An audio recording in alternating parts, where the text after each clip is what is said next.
بسم اللہ الرحمن الرحیم۔ محترم ناظرین السلام علیکم۔ حضرت سلیمان علیہ السلام اور ملکہ بلقیس کا واقعہ۔ آپ نے ایک خط لکھ کر اسے دیا۔ ہدہد وہ خط لے کر ملکہ بلقیس کے محل پہنچی۔ خط اس کے سامنے گرا کر خود دیوار پر جا بیٹھی۔ خط دیکھ کر ملکہ بلقیس نے کہا، وہ کہنے لگی، اے سردارو، میری طرف ایک خط ڈالا گیا ہے جو سلیمان کی طرف سے ہے اور جو بخشش کرنے والے مہربان اللہ کے نام سے شروع ہے، اور یہ کہ تم میرے سامنے سرکشی نہ کرو اور مسلمان بن کر میرے پاس آ جاؤ۔ اس نے کہا، اے میرے سردارو، تم میرے اس معاملے میں مجھے مشورہ دو۔ میں کسی امر کا قطعی فیصلہ جب تک تمہاری موجودگی اور رائے نہ ہو نہیں کیا کرتی۔ اور سب نے جواب دیا کہ ہم ایک طاقت اور قوت والے، سخت لڑنے بھیڑنے والے ہیں۔ آگے آپ کو اختیار ہے، آپ خود ہی سوچ لیجئے کہ ہمیں آپ کیا کچھ حکم فرماتی ہے۔ اس نے کہا کہ بادشاہ جب کسی بستی میں گھستے ہیں تو اسے اجاڑ دیتے ہیں اور وہاں کے باعزت لوگوں کو ذلیل کر دیتے ہیں، اور یہ لوگ بھی ایسا ہی کریں گے۔ میں انہیں ایک ہدیہ بھیجنے والی ہوں، پھر دیکھ لوں گی کہ قاصد کیا جواب لے کر لوٹتے ہیں۔ ملکہ بلقیس یہ اندازہ کرنا چاہتی تھی کہ سلیمان علیہ السلام کس قسم کے بادشاہ ہے، اور یہ کہ وہ ان کے خلاف لڑ سکیں گے یا نہیں۔ چنانچہ اس نے فلسطین کی طرف بے شمار تحفے روانہ کیے تاکہ لڑائی کی نوبت نہ آئے، لیکن جب یہ تحفے سلیمان علیہ السلام کے پاس پہنچے تو آپ غضبناک ہو گئے۔ بس جب قاصد سلیمان علیہ السلام کے پاس پہنچا تو آپ نے فرمایا، کیا تم مال سے مجھے مدد دینا چاہتے ہو؟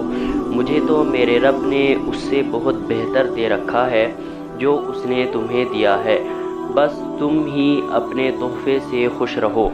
جاؤ، ان کی طرف واپس لوٹ جاؤ، ہم ان کے مقابلے پر وہ لشکر لگائیں گے جن کے سامنے پڑھنے کی ان میں طاقت نہیں، اور ہم انہیں ذلیل و بے بس کرے کے وہاں سے نکال باہر کریں گے۔ قاصد ان کا جواب سن کر اور یہ صورتحال دیکھ کر دہشت زدہ ہو گئے۔ انہوں نے بلقیس کے پاس جا کر ساری حقیقت بیان کر دی۔ ملکہ بلقیس نے انہیں پیغام بھجوایا کہ ہم اسلام قبول کرنے کے لیے تیار ہیں۔ سلیمان علیہ السلام تک اس کا پیغام پہنچا تو آپ اپنے درباریوں کی طرف متوجہ ہوئے۔ آپ نے فرمایا، اے سردارو، تم میں سے کوئی ہے جو ان کے مسلمان ہو کر پہنچنے سے پہلے ہی اس کا تخت مجھے لا دے؟ تو ایک جنات کہنے لگا، آپ اپنی مجلس سے اٹھے، اس سے پہلے میں اسے آپ کے پاس لا دیتا ہوں۔ یقین مانیے کہ میں اس پر قادر ہوں اور ہوں بھی امانت دار۔ جس کے پاس کتاب کا علم تھا وہ بول اٹھا کہ آپ پلک جھپکیے، اس سے بھی پہلے میں اسے آپ کے پاس پہنچا سکتا ہوں۔ جب آپ نے اسے اپنے پاس موجود پایا تو فرمانے لگے، یہی میرے رب کا فضل ہے تاکہ وہ مجھے آزمائے کہ میں شکر گزاری کرتا ہوں یا ناشکری۔ شکر گزار اپنے ہی نفع کے لیے شکر گزاری کرتا ہے، اور جو ناشکری کرے تو میرا پروردگار بے پرواہ اور کرم کرنے والا ہے۔ حکم دیا کہ اسے تخت کی صورت بدل دو تاکہ معلوم ہو جائے کہ یہ راہ پا لیتی ہے یا ان میں سے ہوتی ہے جو راہ نہیں پاتے۔ تخت لانے والے آدمی کے متعلق جو یہ آیا ہے کہ اس کے پاس کتاب کا علم تھا، جو مفسرین کا اس کے بارے میں اختلاف ہے کہ وہ کون تھا۔ قرآن کریم کے الفاظ سے جو معلوم ہوتا ہے وہ اتنا ہی ہے کہ وہ کوئی انسان ہی تھا جس کے پاس کتاب الہی کا علم تھا۔ اللہ تعالیٰ نے کرامت اور اعجاز کے طور پر اسے یہ قدرت دے رکھی تھی کہ پلک جھپکتے ہی وہ تخت لے آیا۔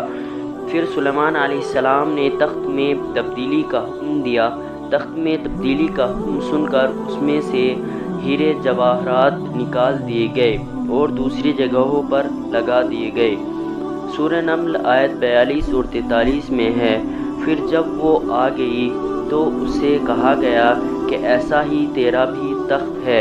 اس نے جواب دیا کہ یہ گویا وہی ہے، ہمیں اس سے پہلے ہی علم دے دیا گیا تھا اور ہم مسلمان تھے۔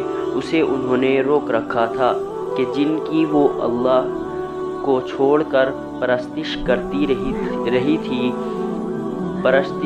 رہی تھی، یقیناً وہ کافر لوگوں میں سے تھی۔ اب سلیمان علیہ السلام کی ملکہ بلقیس سے گفتگو شروع ہوئی۔ پھر وہ اسے تخت کے پاس لے آئے۔ اس سے پوچھا، کیا تیرا تخت بھی اسی طرح کا ہے؟ اس نے بہت اچھا اور فصاحت سے بھرپور جواب دیا۔ اس نے نہ تو یہ کہا کہ ہاں، کیونکہ وہ تو اپنا تخت پیچھے سبا کے علاقے میں چھوڑ آئی تھی، یہاں کیسے آ سکتا ہے، نہ اس نے یہ کہا کہ نہ، کیونکہ یہ وہی محسوس ہو رہا تھا، البتہ اس میں قدر تبدیلی محسوس ہو رہی تھی۔ اس نے عجیب جملے میں جواب دیا کہ یہ وہی لگتا ہے۔ سلیمان علیہ السلام یہ جواب سن کر حیران ہوئے۔ اب آپ نے اسے اپنی سلطنت کا غلبہ دکھانے کے لیے ایسا منظر دکھایا جو کسی بشر نے آج تک نہیں دیکھا۔ چنانچہ آپ اسے ایک محل میں لے گئے۔ یہ مکمل طور پر شیشے کا تھا۔ اس سے دوسرے طرف دیکھا جا سکتا تھا۔ فرش بھی شیشے کا تھا۔ شیشے کے نیچے پانی چھوڑا گیا تھا، پانی چلتا رہتا تھا۔ آپ اسے لیے اندر داخل ہوئے تو وہ بہت حیران ہوئی کہ محل میں پانی بہہ رہا ہے۔ اس نے اپنا لباس کچھ اوپر کر لیا کہ بھیگ نہ جائے۔ اس نے اپنا پاؤں پانی پر رکھنا چاہا تو وہ شیشے پر پڑا اور زیادہ حیران ہوئی اور شرمندہ بھی کہ دھوکہ کھا گئی، اور یہ سب کچھ جنات کے ذریعے تیار کرایا گیا تھا۔ سورہ نمل آیت 44 میں اللہ فرماتے ہیں، اس سے کہا گیا کہ محل میں چلی جاؤ، جسے دیکھ کر یہ سمجھ رہی کہ یہ حوض ہے، اس نے اپنی پنڈلیاں کھول دی۔ سلیمان نے کہا، یہ ایسا محل ہے جس میں نیچے بھی شیشے جڑے ہوئے ہیں۔ کہنے لگی، میرے پروردگار، میں نے اپنی جان پر ظلم کیا، اب میں سلیمان کے ساتھ اللہ رب العالمین کی فرمانبردار بنتی ہوں۔ یہ عظیم سلطنت دیکھ کر وہ جان گئی کہ سلیمان علیہ السلام صرف بادشاہ ہی نہیں، نبی بھی ہے۔